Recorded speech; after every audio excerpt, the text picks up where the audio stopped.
Hi,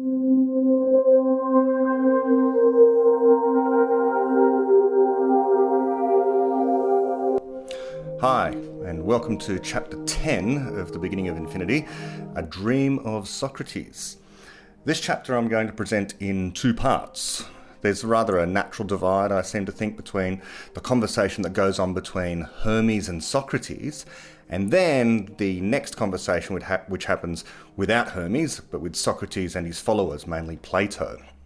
I doubt if David Deutsch had this in mind at all, but I like to think that Hermes is either a traveller from the future, could be even David himself going back to speak to Socrates about epistemology, or, and this might be even more bizarre, Hermes represents the creative process itself, mysterious and godlike in its capacity to conjure knowledge, or maybe, of course, Hermes is just Hermes.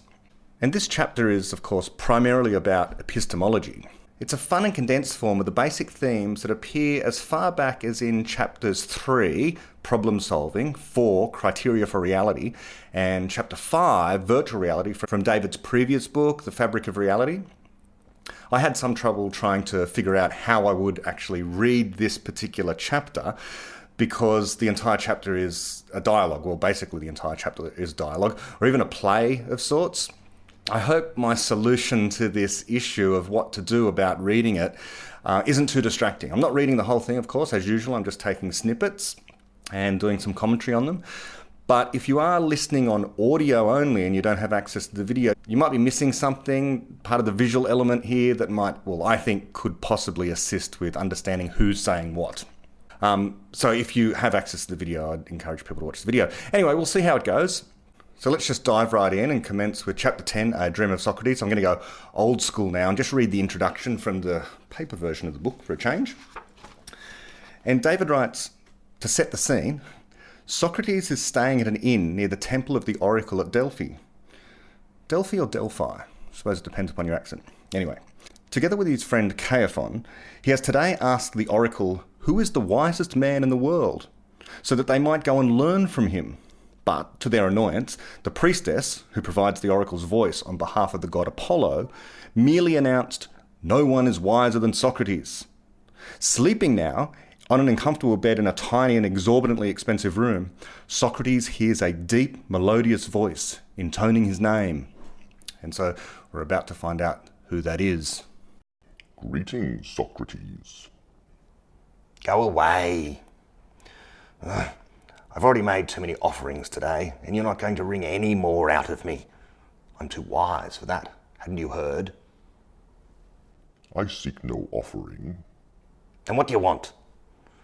Oh, well, I'm sure that some of my associates camped outside will be glad to. It is not them that I seek, but you, O Socrates. Then you shall be disappointed, stranger. Now, kindly leave me to my hard-earned rest. Very well. Wait. I am asleep. Dreaming. And you are the god Apollo. What makes you think so? These precincts are sacred to you. It is night time and there is no lamp, yet I see you clearly. This is not possible in real life, so you must be coming to me in a dream. You reason coolly. Are you not afraid? Bah! I ask you in return. Are you a benevolent god or a malevolent god? If benevolent, then what do I have to fear? If malevolent, then I disdain to fear you. We Athenians are a proud people, and protected by our goddess, as you surely know. Twice we defeated the Persian Empire against overwhelming odds, and now we are defying Sparta. It is our custom to defy anyone who seeks our submission. Even a god. A benevolent god would not seek it. On the other hand, it is also our custom to give a hearing to anyone who offers us honest criticism, seeking to persuade us, freely, to change our minds. For we want to do what is right. So there we've got a problem with the worship of deities. Bad gods want fear, so they don't deserve it. Good gods don't want fear, so why fear them? The same might go for worship or any other demand a god traditionally is supposed to desire. In the next section, which I'm not going to read, Hermes says that he reveals no facts about anything, but he is there to reveal some knowledge about knowledge. Hermes is, of course, providing the Popperian view. But how did Popper himself ever come to this knowledge of knowledge? How did he create knowledge about knowledge? We don't know how creativity works, of course. We might ask how Darwin came to Darwinism, or Einstein came up with relativity and so on. Problems confronted them, and somehow, in the mind, the solution presented itself. And first, we test that solution, that purported solution, within the laboratory of our own minds, if you like, before checking it against external reality. So in the next section, Hermes asks Popper what is easiest to see, and Popper responds that it is whatever is before your eyes. And Hermes asks him if he is sure about that. Very well. Obviously I can't be sure of anything, but I don't want to be. I can think of nothing more boring, no offence meant, wise Apollo, than to attain the state of being perfectly secure in one's beliefs, which some people seem to yearn for. I see no use for it, other than to provide a semblance of an argument when one doesn't have a real one. Fortunately, that mental state has nothing to do with what I do yearn for, which is to discover the truth of how the world is, and why, and even more, of how it should be. Congratulations, Socrates, on your epistemological wisdom. The knowledge that you seek, objective knowledge, is hard to come by, but attainable.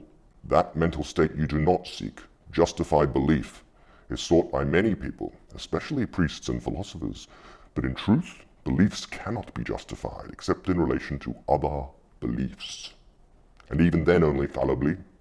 So the quest for their justification can lead only to an infinite regress, each step of which would be itself subject to error. Again, I know this. Indeed, and as you have rightly remarked, it doesn't count as a revelation if I tell you what you already know. Yet, notice that that remark is precisely what people who seek justified belief do not agree with. What? I'm sorry, but that was too convoluted a comment for my allegedly wise mind to comprehend. Please explain what I am to notice about these people who seek justified belief. Merely this.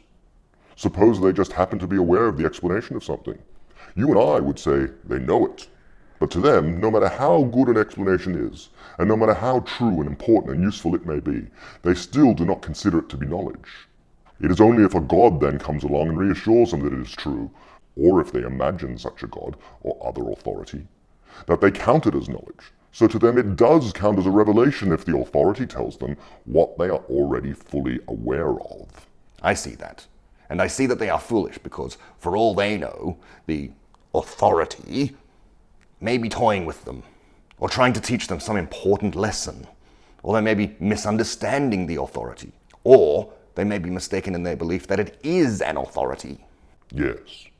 So the thing that they call knowledge, namely justified belief, is a chimera.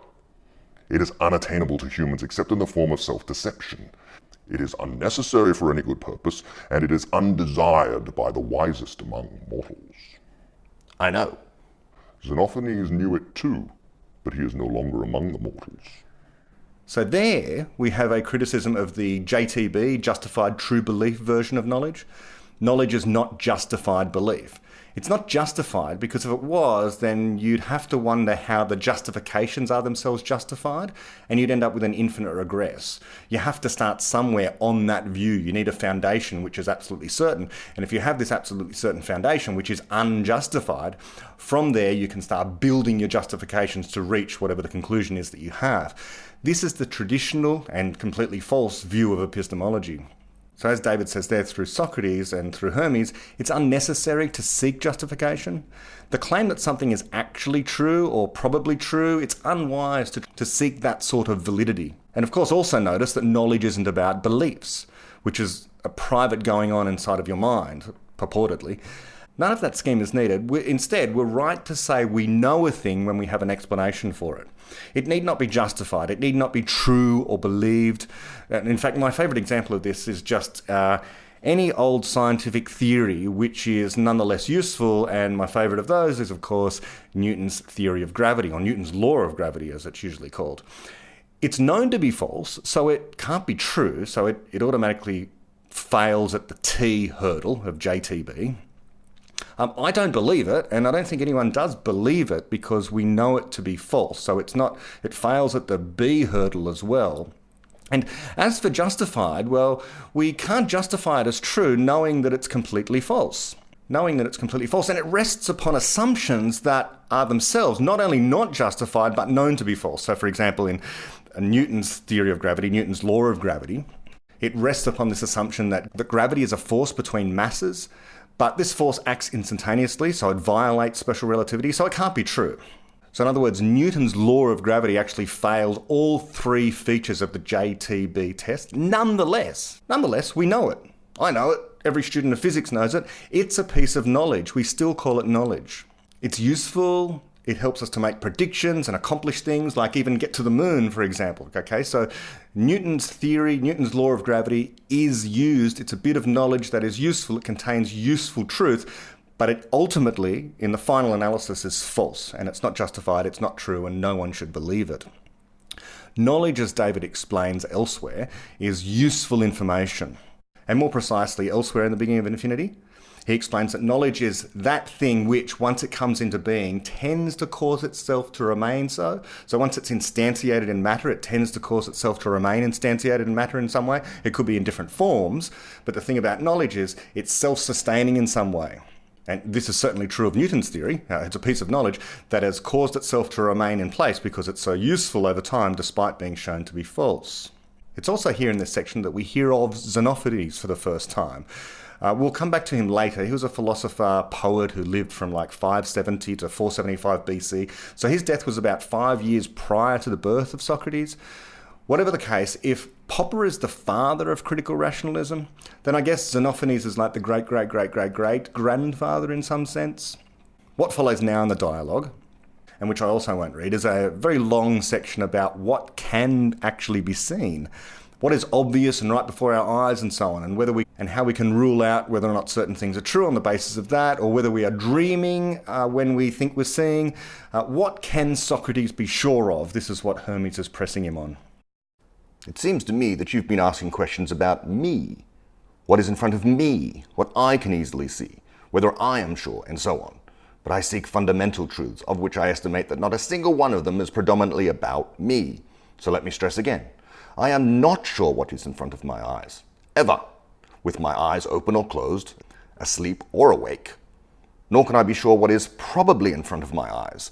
For how could I estimate the probability that I am dreaming when I think I am awake? Or that my whole previous life has been but a dream in which it has pleased one of you immortals to imprison me? Indeed. I might even be a victim of a mundane deception, such as those of conjurers. We know that a conjurer is deceiving us because he shows us something that cannot be, and then asks for money.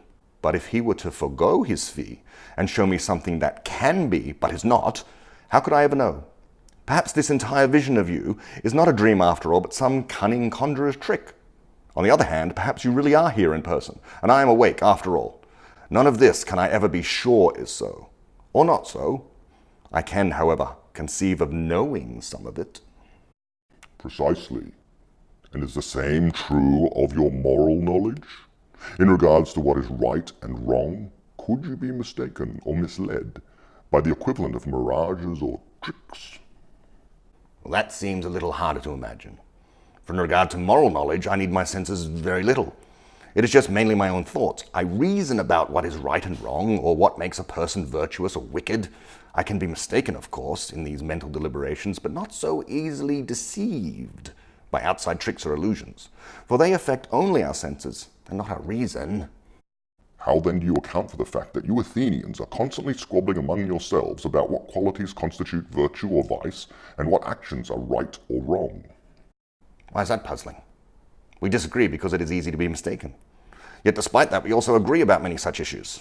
From this, I speculate, where we have failed so far to agree, it is not because anything is actively deceiving us, but simply because some issues are hard to reason about, just as there are many truths in geometry that even Pythagoras did not know, but which future geometers may discover. As that otherwise mortal Xenophanes wrote, "The gods did not reveal from the beginning all things to us, but in the course of time, through seeking, we may learn and know things better." That is, what we Athenians have done in regard to moral knowledge. Through seeking, we have learned and agreed upon the easy things, and in future, by the same means, namely by refusing to hold any of our ideas immune from criticism, we may learn some matters not so light. So, in that section, Socrates thinks it is harder to be deceived about moral issues because in that domain, his reason, so he argues, is the sole arbiter of what is true. But Hermes goes on to point out that Sparta teaches their children wildly different moral lessons compared to Athens, and this causes Socrates to begin teasing apart the differences between Athens and Sparta. He arrives at the conclusion that the difference between these two societies is all about endless critical debate, which Athens engages in, but which Sparta prohibits. So here we're connecting a very epistemological concern about how it is we come to understand knowledge, we come to understand some truth about the world, and the extent to which a society is open or closed or dynamic and static. So we've got a connection, we draw a straight line connection between epistemology in that way and morality and political systems. Moreover, since the Spartans never seek improvement, it is not surprising that they never find it. We, in contrast, have sought it, by constantly criticizing and debating and trying to correct our ideas and behavior, and thereby we are well placed to learn more in the future. It follows, then, that it is wrong of the Spartans to educate their children to hold their city's ideas, laws, and customs immune from criticism. Wait, I thought you weren't going to reveal moral truths. I can't help it if it follows logically from epistemology. But anyway, you already know this one. Yes, I do. And I see what you are getting at. You are showing me that there are such things as mirages and tricks in regards to moral knowledge. Some of them are embedded in the Spartans' traditional moral choices. Their whole way of life misleads and traps them, because one of their mistaken beliefs is that they must take no steps to prevent their way of life from misleading and trapping them. So there we have it. The moral imperative not to destroy the means of error correction is the only moral imperative from which others follow. If we want to continue being a society that makes progress, continue being dynamic, a society that prevents itself from being destroyed through stasis, we must continue to generate knowledge. But that is only possible if debate is allowed. So speech has to be free, people have to be free, and so on. In short, we cannot have laws or customs in place that hold ideas, laws, and customs immune from criticism. So I'll say that again. We can't have laws or customs in place that themselves hold ideas, laws, and customs immune from criticism. We need to protect error correction, not prevent it. So I'm skipping another lengthy section again, and Hermes is about to lead Socrates into a defense of fallibilism. Yet there is even more of a difference than you think. Bear in mind that the Spartans and Athenians alike are but fallible men, and are subject to misconceptions and errors in all their thinking. Wait, we are fallible in all our thinking?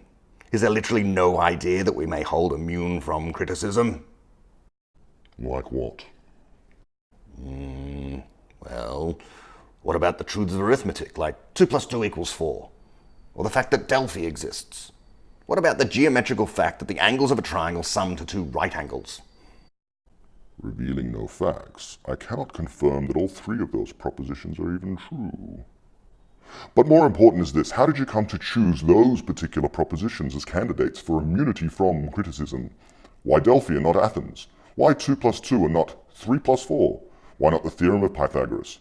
Was it because you decided that the propositions you chose would best make your point because they were the most obviously, unambiguously true of all the propositions you considered using?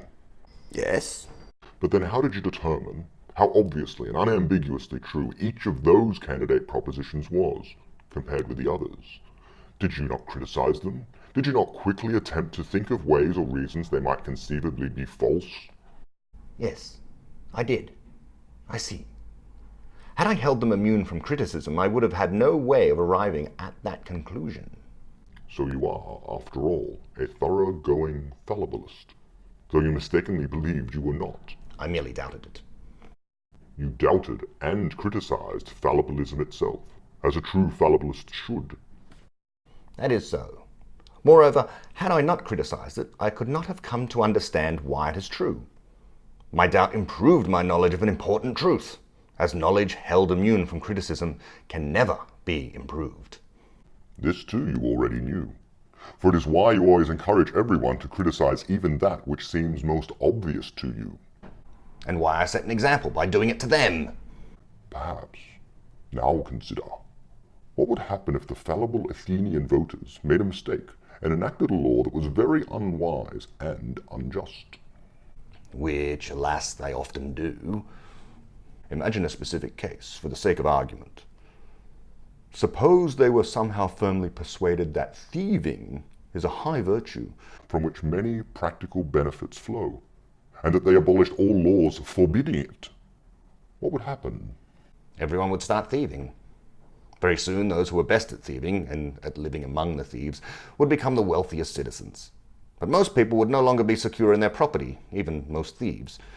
And the farmers and artisans and traders would soon find it impossible to continue to produce anything worth stealing. So disaster and starvation would follow, while the promised benefits would not. And they would all realize they had been mistaken. Would they? Let me remind you again of the fallibility of human nature, Socrates.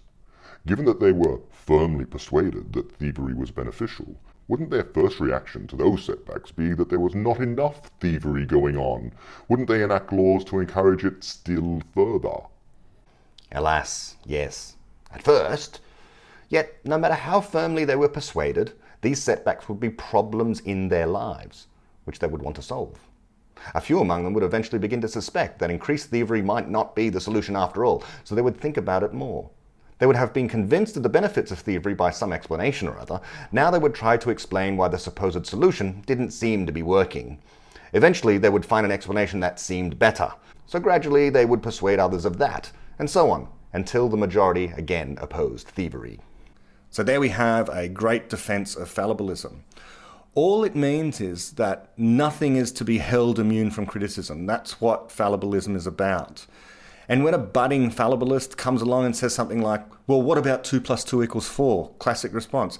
Surely that thing we cannot possibly doubt. Well, the response to such a person is, how did you come to that particular claim? Why did you choose that particular claim out of all the possible claims that you could have picked? You picked 2 + 2 = 4 or 1 + 1 = 2, whatever. Whatever claim a budding fallibilist comes up with to try and refute the idea of fallibilism, what they've done is actually criticize a claim, found they couldn't discover any criticisms, and presented that one to you. So the response is that finding no criticism does not make you anti-fallibilist. The key is whether you attempted to find some flaw with an idea and then failed to. So you doubted it. You really did doubt this idea for a moment, and maybe automatically, unconsciously in a way. But the point is that one's personal inability, or indeed the entire civilization's inability to find a flaw with some idea, is no proof of its certain absolute truth. It could be that, it could be certain absolute truth, but it could also be false because we just lack imagination. We lack sufficient creativity to figure out what's wrong with that idea. What could possibly be false about that idea? And if you can't think of anything that could possibly be false about that idea, that doesn't mean that idea couldn't still in principle be false. It could just mean that you've got pathetic abilities to imagine. Like, for example, for centuries people thought that Newton's law of gravity was absolutely certain truth. They really did. And for centuries people thought that Euclidean geometry was the absolute truth about literal physical space. But both were shown to be false, and in fact by the same theory, by general relativity. People once thought that God created all the life on Earth. They couldn't imagine how it was otherwise, until Darwin did and gave a good explanation of how it was possible. And here, in my opinion, some people might not like this opinion, we also connect fallibilism and epistemology and morality to a defence of capitalism or free trade against, say, alternatives like communism. The choice is between, can you own private property, make a claim on certain private property, or are other people allowed to take it from you, okay, because they've agreed or decided that you have no right to it? In other words, can stealing be a virtue?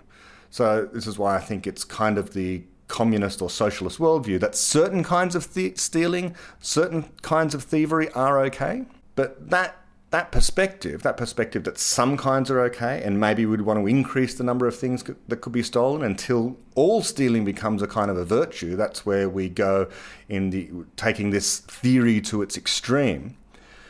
But that's going to run up against some logical problems eventually, like no one will feel safe in such a society, and eventually we'll simply run out of things to steal. And when such a theory about how to organise society fails, and it will fail, the response, as Hermes suggests here, and that Socrates arrives at, is that people won't necessarily, once it fails, give up on the idea that thievery is bad. If they've decided it's a virtue in some way, then their immediate response will not be to dismiss that theory of thievery as being a virtue, but rather think, we haven't been doing enough of it. We should steal some more, which tends to be the kind of socialist conclusion that when lots and lots of welfare or socialism generally occurs in a society, but the society isn't really thriving, the response is to do more of it, to tax more, to increase the amount of welfare. And things will continue to get worse, but in general, the socialists won't think socialism's a bad idea. It's socialism that's the problem. They will just try and instantiate ever more of it. They always want to move towards more theft and confiscation and so on. But I'm taking David's parable from Hermes probably a little further than he intended there. And David also says here, through Hermes and Socrates, that although mandating thievery would be bad, or regarding it as a virtue would be bad, it's not the worst thing that can happen. After all, eventually someone would figure out a better explanation and would decide there are better ways to run society than having one built upon theft. And this will come about through thought and explanation and persuasion, which is what Athens is typically up to. But then we come to the explanation of how there is one kind of error, one law that could be made, that is a special case. That one kind of law resists thought and explanation and persuasion. And Hermes is about to tell us what it is. How you must laugh at us. Not at all, Athenian. As I said, I honour you. Now, let us consider what would happen if instead of legalizing thievery, their error had been to ban debate, and to ban philosophy and politics and elections and that whole constellation of activities, and to consider them shameful. I see. That would have the effect of banning persuasion, and hence it would block off a path to salvation that we have discussed. This is a rare and deadly sort of error. It prevents itself from being undone. Or at least it makes salvation immensely more difficult, yes. And this is what Sparta looks like to me. So, free speech is a special case, as we can see. It provides the conditions within which all other debates, moral, political, economic, scientific, mathematical, philosophical, can be incrementally improved. As we cannot predict the growth of knowledge, the argument that there is some speech or some things that can never be said is a claim about knowing that in the future such things will not possibly form an ingredient in the growth of knowledge. We can always think of terrible examples about, well, what about terribly racist things? We shouldn't be able to say those. What about so-called hate speech? Surely there are some things which we can completely rule out. Well, the problem with proscribing speech in that way is that it causes the debate around that speech to also be shut down. So anyone who wants to explain why such things are bad to say in the first place can't say them. They can't say the very thing that they want to be able to discuss the evil of. And so in an open society, instead of having laws which will send people to jail for saying certain bad things, we can more easily distinguish between the people over there who are saying the bad things for certain bad reasons, and the people over here who are discussing certain things, and the people who are making jokes. But the law is often too blunt an instrument to make these distinctions. And insofar as it tries to make these distinctions, people can still be taken to court. People can still be hauled away by the police, or simply suffer the inconvenience of having to stand in front of a judge and argue that they weren't saying things for the bad reasons that they deserve to go to jail for, or deserve to be fined for, but they were of the good kind. And all of this has the terrible effect of dampening down speech, of causing people to be very quiet, where they otherwise would be openly debating things. Just a little bit of a divergence here. So it's worth saying that recently there have been two kinds of attacks on free speech that have occurred, and I'm sure these kind of attacks have happened generations past as well. The first is the attack against free speech by some governments, and this is truly frightening. This means the apparatus of the state in certain countries, state force, state violence, guns, police, can be brought to bear against people for what they say. It might be a joke or it might be satire or whatever, but if certain things cannot be said because they are deemed hate, then we create circumstances where there are roadblocks to discussing why those things are wrong. If we cannot say those things, we cannot say those things for the purpose of discussing the rightness or wrongness of those things. We cannot improve our ideas about those things, and we cannot easily correct those people who think but do not say those things for fear of arrest. A very good way of countering evil hate speech is to make fun of it, is to do comedy or satire. But often judges and lawyers aren't the best people to distinguish between what's comedy and what's serious. The average person is, but a highly learned lawyer might end up regarding something that was said in jest as being quite serious, and then some poor person gets sent off to jail, mistakenly. If you didn't have such laws, no such mistakes would be possible. Okay, so that's the government attack upon speech. But there's another kind of attack on free speech as well. So in a place like the United States, which is actually really rare, I don't know of another country that has codified in the same way rights that protect free speech in law, in their constitution. So while they have free speech protected from the intrusions of government to a large degree, there is some attacks on free speech that the government is rather powerless to address in quite such a direct way. And that is the social or cultural pressure on free speech. So we have large social movements who sometimes even go all the way to using violence to attack people who say certain things, to try and suppress certain kinds of speech. It is small comfort in those particular circumstances if the government and police will let you say, whatever the truth happens to be, the sky is blue. But if you do say it, there might be the people who say that, no, that's hate speech, for whatever ridiculous reason they might have, to label such a thing hate speech. But because you say this thing that is eminently true, or it might just simply be your opinion, you might decide to say the sky is red, because here in New South Wales at the moment in Australia there's been a lot of bushfires and the sky has been red quite often. Whatever the case, certain people might think that certain speech is so beyond the pale that you deserve to be attacked in the street for it. So although the government will allow you to say it, there might be groups of people that won't allow you to say it. And even if they don't go all the way to attacking you in the street, they could have boycotts against you, they could slander you, etc., etc. And so again, it's cold comfort to people who are attacked for saying certain things that their being attacked was unlawful. For knowledge, growth and progress to occur in a maximised way, not only must the law protect free speech, but the culture also has to be one of non-violence. And when the culture begins to say things like hate speech is violence or hate speech is not free speech, then we have a proxy means by which the powerful groups in society, despite what the government's doing, these powerful groups or other powerful interests ban certain forms of debate.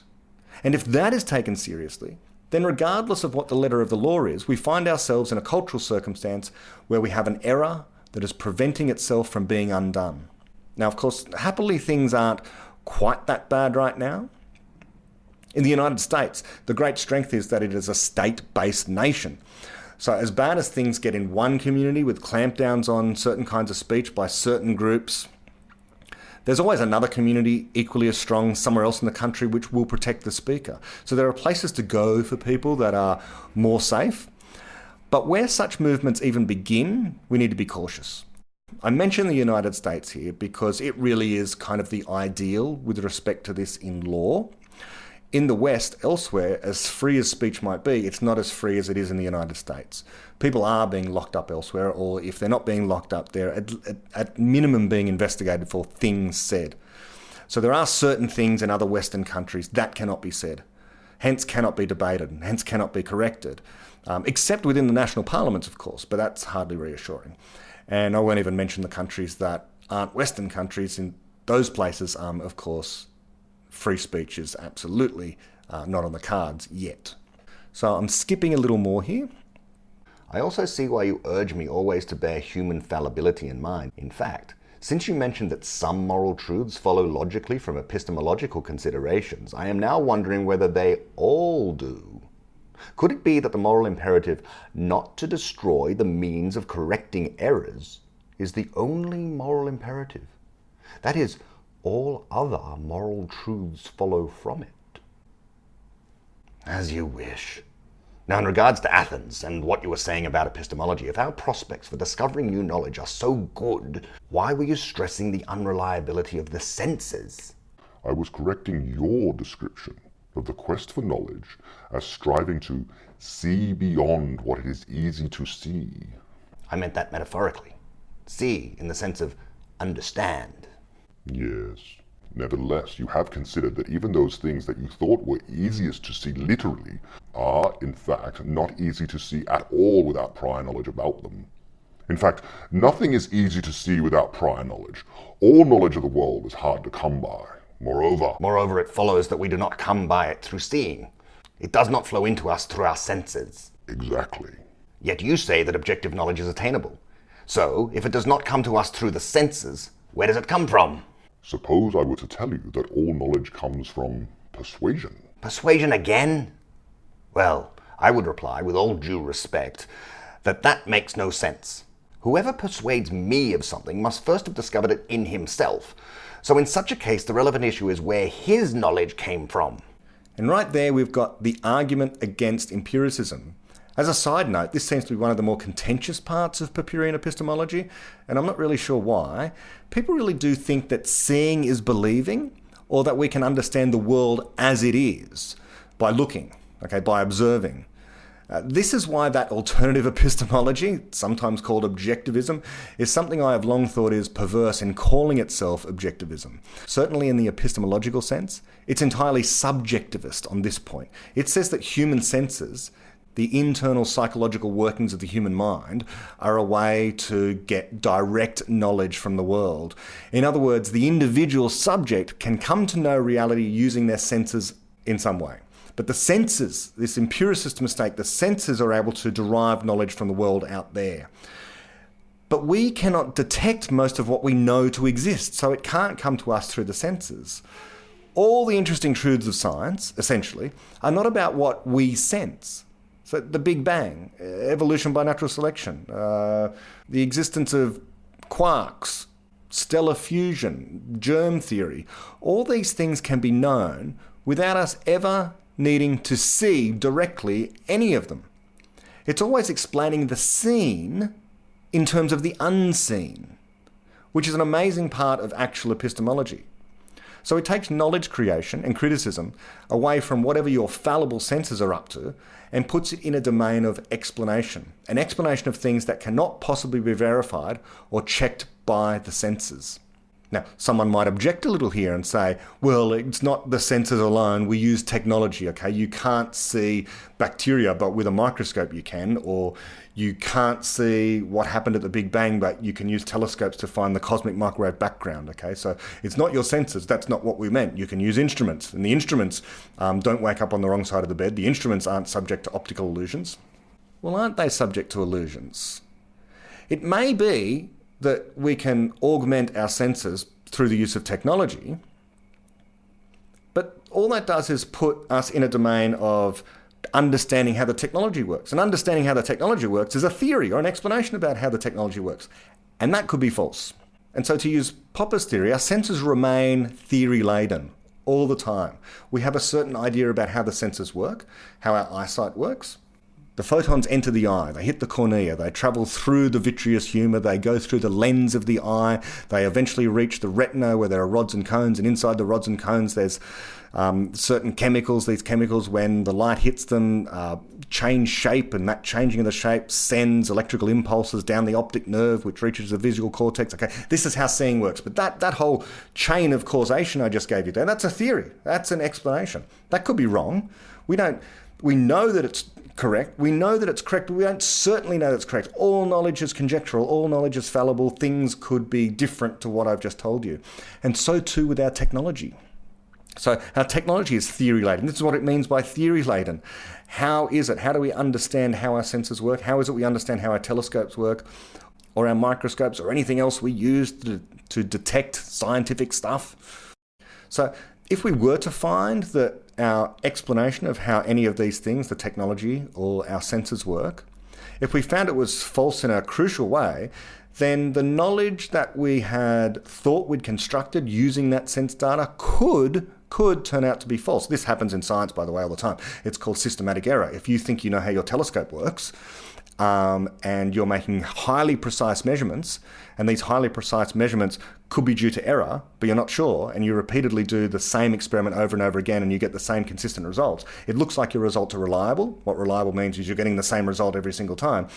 But if there's some flaw with your telescope, some noise that's there that you didn't realize, then in fact, although you've got highly reliable data, it could all be completely false because your theory about what the telescope was doing was wrong. And so the knowledge that you think you've created is in fact false. Now, there's a real life example of this.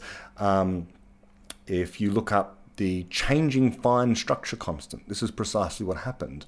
The fine structure constant, I won't go into it, I've talked about it on previous episodes actually, but the University of New South Wales did a big study on this. And it looked, for all the world, because all the results seem to agree, that the fine structure constant was changing. And if the fine structure constant was changing, this was kind of a big deal. It meant one of the fundamental constants of nature was changing. Perhaps the speed of light was different in the past. Perhaps the charge on an electron was different in the past. It's very interesting. I won't go into it now. The point here is that the theory that was being used that explained how the telescope worked, that was taking the readings, was wrong. We had a theory-laden observation. And that introduced a systematic error, which ultimately meant the conclusion was false, namely the fine structure constant was not changing after all. Okay, so whatever the case, we interpret the data from our technology, we interpret the data from our senses, and like we say, it's interpretations all the way down. And then we move on to the discussion with Socrates and Hermes forward, where they become engaged in concerns about the source of knowledge. Hermes is attempting to impart to Socrates the idea that knowledge doesn't come from outside of him. But Socrates isn't quite so sure, namely, the knowledge that Hermes is giving Socrates right now about epistemology, isn't that coming from Hermes? But Hermes wonders, well, what if I'm just a figment of your imagination, Socrates? Now, if I am only a figment of your imagination, then who has persuaded you? Presumably I myself. Unless this dream is coming neither from you nor from within myself, but from another source. But did you not say that you were open to persuasion by anyone? If dreams emanate from an unknown source, what difference should that make? If they are persuasive, are you not honor bound as an Athenian to accept them? It seems that I am. But what if a dream were to emanate from a malevolent source? That makes no fundamental difference either. Suppose that the source purports to tell you a fact. Then if you suspect that the source is malevolent, you will try to understand what evil it is trying to perpetuate by telling you the alleged fact. But then, depending upon your explanation, you may well decide to believe it anyway. So, we can conclude that the source of knowledge is not important. The source in a real sense is within us. We create it, then criticize it by our own lights. So objective knowledge is attainable, and it doesn't matter where it appears to come from. We do not judge ideas by their sources. Of course it does. Do you remember what Xenophanes wrote just after he said that objective knowledge is attainable by humans? Yes, the passage continues. But as for certain truth, no man has known it, nor will he know it, neither of the gods, nor yet of all the things of which I speak. And even if by chance he were to utter the perfect truth, he himself would not know it. So there, he's saying that although objective knowledge is attainable, justified belief, certain truth, is not. Yes, we've covered all that, but your answer is in the next line. For all is a woven web of guesses. Guesses? Yes, conjectures. But wait, what about when knowledge does not come from guesswork? As when a god sends me in a dream. What about when I simply hear ideas from other people? They may have guessed them, but I obtain them merely by listening. You do not. In all those cases, you still have to guess in order to acquire the knowledge. I do? Of course. Have you yourself not often been misunderstood, even by people trying hard to understand you? Yes. Have you in turn not often misunderstood what someone means, even when he is trying to tell you as clearly as he can? Indeed I have, not least during this conversation. This brings to mind Popper's, I guess you could call it his criterion of comprehensibility. It is impossible to speak in such a way as to not be misunderstood. So I'm going to skip a little here and then... Indeed, most guesses are not new knowledge. Although guesswork is the origin of all knowledge, it is also a source of error, and therefore what happens to an idea after it has been guessed is crucial. So, let me combine this insight with what I know of criticism. A guess might come from a dream, or it might just be a wild speculation, or a random combination of ideas, or anything. But then we do not just accept it blindly because we imagine it is authorized or because we want it to be true. Instead, we criticize it and try to discover its flaws. Yes, that is what you should do at any rate. Then we try to remedy those flaws by altering the idea or dropping it in favor of others, and the alterations and the other ideas are themselves guesses, and are themselves criticized. Only when we fail in these attempts either to reject or improve an idea do we provisionally accept it. I'm skipping a little bit more here. It all comes from within, from conjecture and criticism. Wait, it comes from within even if revealed by a god. And is just as fallible as ever. Yes, your argument covers that case just like any other. Marvelous. But now, what about the objects that we experience in the natural world? We reach out and touch an object and hence experience it out there. Surely that is a different kind of knowledge, a kind which, fallible or not, really does come from without. At least in the sense that our own experience is out there at the location of the object. You love the idea that all those other different kinds of knowledge originate in the same way and are improved in the same way.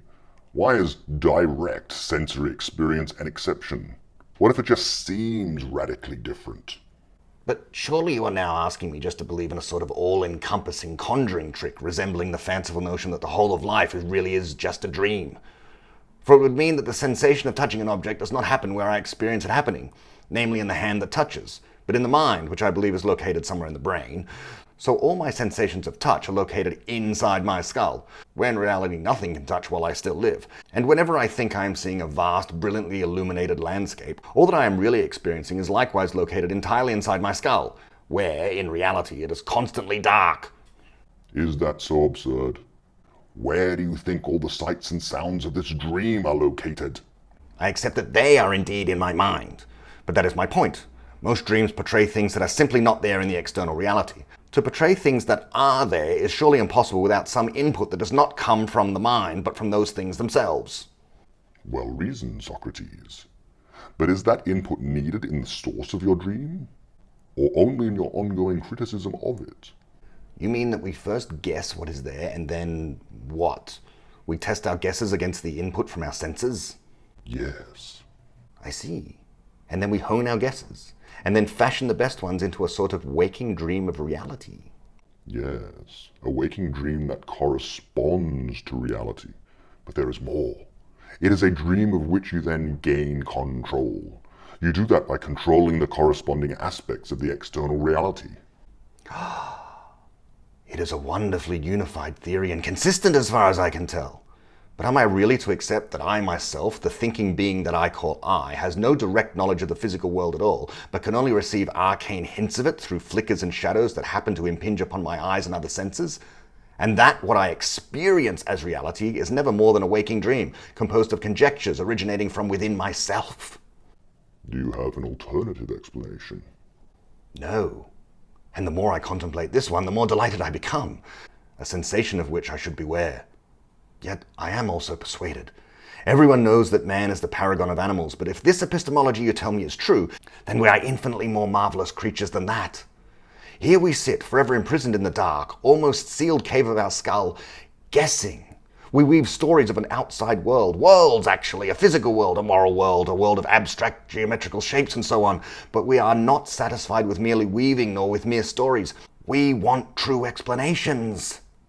So we seek explanations that remain robust when we test them against those flickers and shadows, and against each other, and against criteria of logic and reasonableness and everything else we can think of. And when we can change them no more, we have understood some objective truth. And if that were not enough, what we understand we then control. It is like magic, only real. We are like gods. Well, sometimes you discover some objective truth and exert some control as a result. But often when you think you have achieved any of that, you haven't. So that's all wonderful, and again follows from some material in The Fabric of Reality.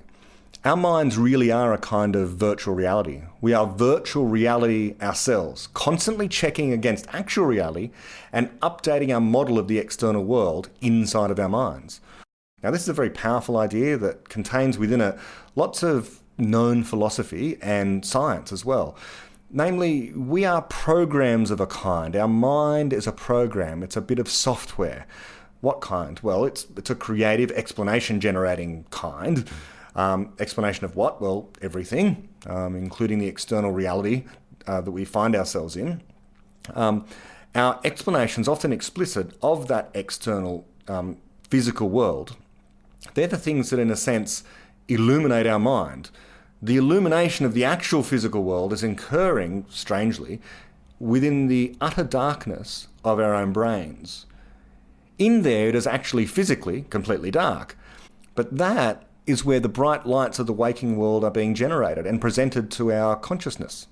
Of course, there are actual real lights in the external world, but those lights only enter our eyes before they are completely absorbed and destroyed, at our retina.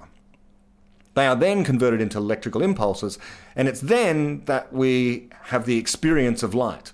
But the light that we have the experience of inside of our minds is not the same as the light that's outside of our minds.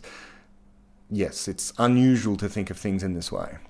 All of our senses, the sight, taste, touch, smell, hearing, it's all happening inside the mind, and just checked again with respect to what is happening outside, and then we update our ideas, and all of this is completely fallible. The checking might go wrong, the neurons might misfire, the senses can deceive you, but nonetheless, we learn more and more and understand and thus gain more and more control over the external world, as Socrates says.